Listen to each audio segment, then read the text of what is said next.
नमस्ते दोस्तों, आपने भी देखा होगा इस बार की बाढ़ ने सिर्फ पानी नहीं, हमारी उम्मीदें भी बहा दी। उत्तराखंड, यूपी, बिहार और पंजाब के गांवों में खेत उजड़ गए, फसलें मिट्टी में मिल गईं। जिन हाथों ने अन्न उगाया आज वही मदद की आस में हैं। पशु, घर और अपने लोग सब किसी न किसी लहर में खो गए। अब वक्त है हम सब साथ मिलकर फिर से जमीन से उम्मीद उगाने का। तो चलिए हम एक ऐसे ही कहानी के बारे बात करने जा रहे हैं जो एक माँ ने अपनी बेटी को बाढ़ से बचाने के लिए एक मगरमच्छ और कुछ लहरों से कैसे लड़ती रही। तो उससे पहले अपने चैनल नीला दरबार को सब्सक्राइब और लाइक करें और कमेंट में लिखे ऐसे माँ सभी को मिले। असम का छोटा सा गांव बोरबोरा, चारों तरफ हरियाली और बीच में ब्रह्मपुत्र की चौड़ी धारा। जून का महीना था, बरसात का मौसम। उस दिन शाम तक बारिश थमने का नाम नहीं ले रही थी। आसमान से जैसे बाल्टियों में पानी गिर रहा हो। मिट्टी की सड़कें कीचड़ में बदल चुकी थीं। गांव की औरतें अपने घरों में चूल्हा बुझाकर बच्चों को सुला रही थीं। गांव के किनारे एक कच्चे घर में रूपमणि रहती थी, अपनी 6 साल की बेटी लाली के साथ। पति शहर में मजदूरी करता था, महीने में एक बार आता। रूपमणि ने उस रात लाली को गोद में सुलाया और दीवार के सहारे बैठी रही। रात के करीब 11 बजे अचानक जमीन हिली और बाहर से भयानक गर्जना आई। ब्रह्मपुत्र उफान पर था। कुछ ही मिनटों में पानी घर की चौखट तक पहुंच गया। लोग चिल्लाते हुए बाहर भागने लगे। बांध टूट गया, ऊंचाई पर भागो। रूपमणि ने लाली को उठाया और दरवाजे से बाहर भागी, पर बाहर पहले से ही कमर तक पानी था। आसमान में बिजली चमकी और उसने देखा पूरा गांव डूब चुका था। उसके सामने एक ही रास्ता था, नदी की तरफ नहीं बल्कि पीछे के ऊंचे जंगल की ओर तैरना। उसने अपनी बच्ची को सीने से लगाया और फुसफुसाई, डर मत, माँ है ना। फिर दोनों पानी में कूद पड़ी। उस पल उसने अपनी जान नहीं बल्कि अपनी माँ की पहचान साबित करने की ठान ली। पानी में उतरते ही रूपमणि को लगा जैसे कोई विशाल ताकत उसे नीचे खींच रही हो। घर, पेड़, मवेशी सब बह चुके थे। आसमान में बिजली की चमक उसके रास्ते को कुछ पल के लिए दिखा जाती, फिर सब अंधेरा। लाली ने गले में बाहें डाल रखी थीं। माँ, डर लग रहा है। उसकी छोटी सी आवाज ने रूपमणि को हिम्मत दी। वह जानती थी कि पीछे मुड़ना अब मौत है। उसने एक लकड़ी का तख्ता पकड़ा और लाली को उस पर चढ़ाया। पानी के थपेड़े तेज थे, पर रूपमणि ने तैरना नहीं छोड़ा। वह अपने गांव के तालाब में अक्सर तैरती थी, पर आज यह तालाब नहीं, उफनता समुद्र था। हर लहर के साथ उसे महसूस हुआ कि कुछ भारी चीजें उसके पास से गुजर रही हैं। मरे हुए जानवर, टूटे छप्पर और कभी कभी कुछ ऐसा जो जीता जागता था। अचानक उसने देखा बगल में एक काला साया हिला, मगरमच्छ। उसने तुरंत लकड़ी को घुमाया और खुद को तख्ते के और पास खींचा। वह जानती थी आवाज की जरूरत नहीं, हिम्मत की है। उसने अपनी बेटी को एक हाथ से थामा, दूसरे से तख्ते को। पानी में वह अब एक माँ नहीं, एक योद्धा थी जिसके पास हथियार सिर्फ प्यार था। उस रात के उस पहले घंटे में रूपमणि ने 3 बार डूबकर खुद को संभाला, पर उसकी पकड़ लाली से नहीं छूटी। उसने आसमान की ओर देखा। हे ब्रह्मपुत्र, तू माँ है, मुझे माँ बनने दे। रात का आधा हिस्सा बीत चुका था। बारिश कुछ थमी, पर नदी अब और चौड़ी लग रही थी। दूर से लकड़ी के घरों के टिन की छतें बहती दिख रही थीं। रूपमणि तैरती रही, पर उसके हाथ सुन्न होने लगे। लाली बार बार पूछती, माँ, हम पहुँचेंगे ना? रूपमणि जवाब देती, बस थोड़ी दूर और। लेकिन थोड़ी दूर कितनी है उसे खुद नहीं पता था। अचानक उसने महसूस किया कि पानी का बहाव और तेज हो गया है। वह जानती थी कि यही वह हिस्सा है जहां नदी में गहराई है। उसने लाली को अपने ऊपर चढ़ाया और कहा, मुझे मत छोड़ना, चाहे कुछ भी हो। तभी पीछे से एक भयानक छपाक की आवाज आई। उसने पलट कर देखा, पानी में 2 चमकती आंखें। मगरमच्छ ने पूंछ हिलाई और उसकी दिशा में बढ़ा। रूपमणि का दिल धक से रह गया। उसने पास बहते एक बांस के टुकड़े को पकड़ा और पूरे जोर से उस जानवर की तरफ फेंका। लहर उठी, मगरमच्छ एक पल को रुका। रूपमणि ने उस मौके का फायदा उठाया। लाली को और ऊपर खींचकर तेजी से तैरने लगी। हवा ठंडी थी, शरीर कांप रहा था, पर उसकी आत्मा जल रही थी, एक माँ के संकल्प की आग से। कुछ ही देर बाद वह एक पेड़ की शाखा से टकराई और लाली को ऊपर चढ़ा दिया। वह खुद भी शाखा पकड़कर लटक गई। नीचे बहता पानी गहरा था, मगर ऊपर आसमान साफ होने लगा था।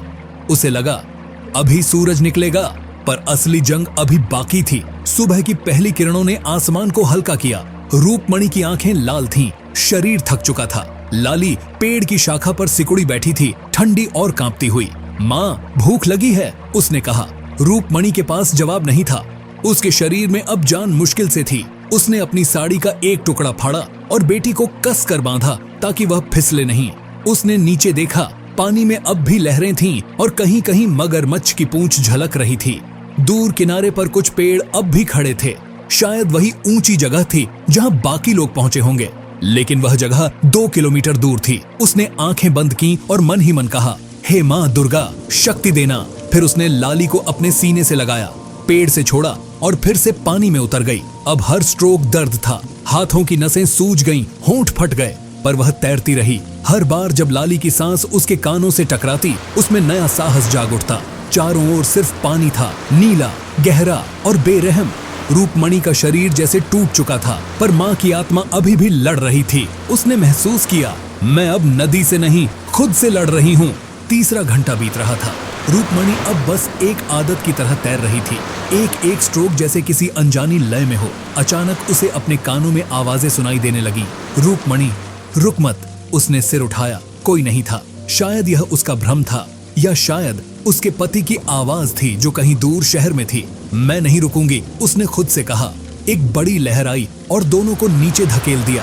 रूपमणि ने पूरी ताकत से लाली को ऊपर धकेला। जब वह दोबारा ऊपर आई तो सांस टूट रही थी, पर बच्ची की चीख ने उसे फिर जिंदा कर दिया।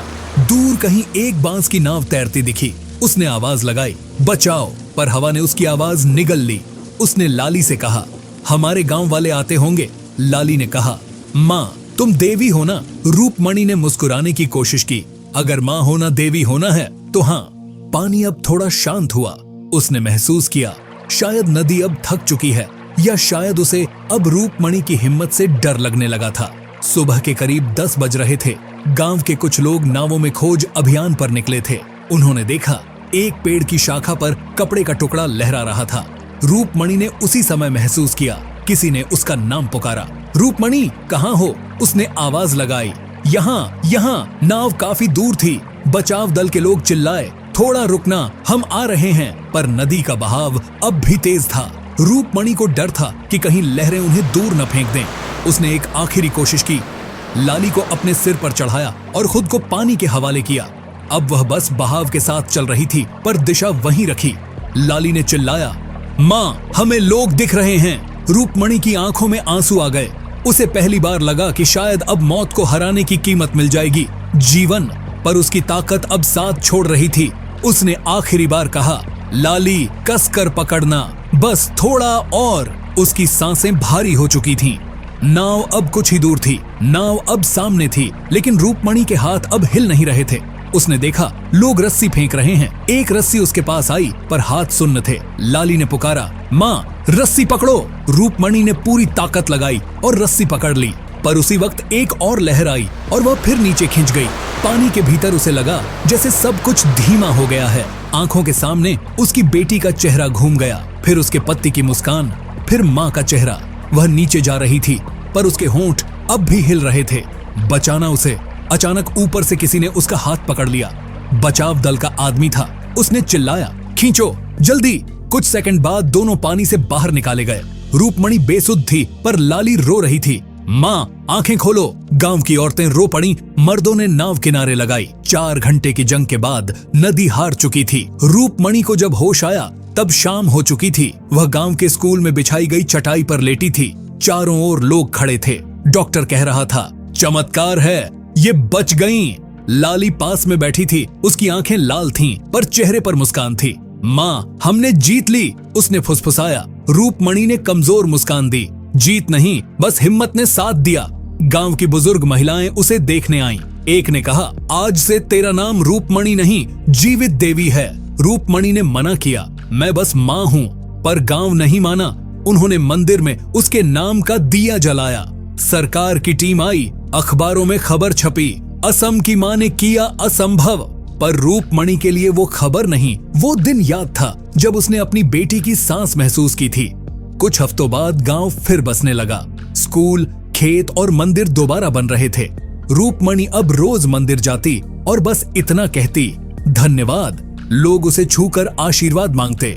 कोई कहता, माँ हमें हिम्मत दो। वह मुस्कुरा कर कहती, हिम्मत बाहर नहीं, भीतर होती है। जब डर आ जाए तो अपने किसी प्रिय का चेहरा याद करना, डर भाग जाएगा। लाली अब बड़ी हो रही थी, पढ़ाई में तेज। वह कहती, मैं नर्स बनूंगी ताकि दूसरों की माँओं को भी बचा सकूं। हर साल बाढ़ का मौसम आता, पर गांव अब डरता नहीं। जब भी कोई तूफान उठता, लोग कहते, देवी रूपमणि हमारी रखवाली कर रही हैं। और सच में जब भी ब्रह्मपुत्र उफनती, मंदिर की दिया बुझती नहीं थी। सालों बाद जब टीवी चैनल वालों ने उससे पूछा, आपको डर नहीं लगा? रूपमणि ने हंसकर कहा, डर तो था, पर उससे बड़ा मेरा प्यार था। माँ का दिल मौत से बड़ा होता है। उसके शब्द सुनकर पूरा गांव तालियां बजा उठा। आज भी असम के उस गांव में एक छोटी सी मूर्ति है, रूपमणि की, बेटी को गोद में लिए। मूर्ति के नीचे लिखा है, जिसने मौत से नहीं खुद से जंग लड़ी, जिसने बाढ़ में नहीं विश्वास में तैरना सीखा। हर बच्चा जब उस मूर्ति के पास जाता है, उसकी माँ कहती है, देखो यही है रूपमणि माता, जिसने साबित किया कि माँ कोई साधारण इंसान नहीं, वो खुद ईश्वर का रूप होती है। और ब्रह्मपुत्र जब भी शांत बहती है, लगता है मानो वो भी उस माँ को प्रणाम कर रही हो, जिसने अपनी बेटी के लिए 4 घंटे तक मौत को बांध कर रखा। साहस किसी तलवार से नहीं, माँ की ममता से बड़ा होता है। जब दिल में प्यार हो तो नदी भी रास्ता दे देती है, और माँ से बारा इस दुनिया कोई नहीं है। उस माँ के लिए कमेंट में लिखे लव माँ। हमारे चैनल को सब्सक्राइब कर दीजिए। जय हिंद दोस्तों।